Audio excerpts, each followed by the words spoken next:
नमस्कार मित्रांनो. तर आज तुमच्यासोबत मला एक खूप इम्पॉर्टंट विषय डिस्कस करायचा आहे.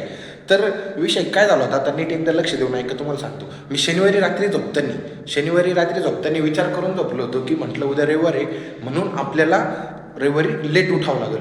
मग विषय झाला आता कसा, शनिवारी रात्री झोपलो 1 वाजता, रविवारी उठलो 12:30 वाजता. उठल्या मी पहिलं फ्रेश वगैरे झालो, मला वाजला 1 वाजता उठलो. मग कपडे वगैरे सगळे धुवून वगैरे घेता मला वाजले 2:30. मग 2:30च्या नंतर मी जेवायला गेलो, जेवण वगैरे केलं, तिथं गेला अर्धा तास, 3 वाजले. नंतर आलो, रूम वगैरे साफ करायला मला झाले 3 ते 5 वाजता परत झोपलोय. आणि जस्ट आता 7 वाजता उठलोय. आणि उठलं मला असा प्रश्न पडला, की माझा रविवार गेला कसं काय. हे ना तुम्हाला सांगते, जे दुःख आहे ना मित्रांनो, ज्यावेळेस तुम्ही जॉबला वगैरे लागशाल ना, ज्यावेळेस तुमची कॅम्पस प्लेसमेंट वगैरे होईल, त्यावेळेस तुम्हाला ह्या दुःखाचं नक्कीच कुठंतरी ना समाधान करावं लागणार आहे.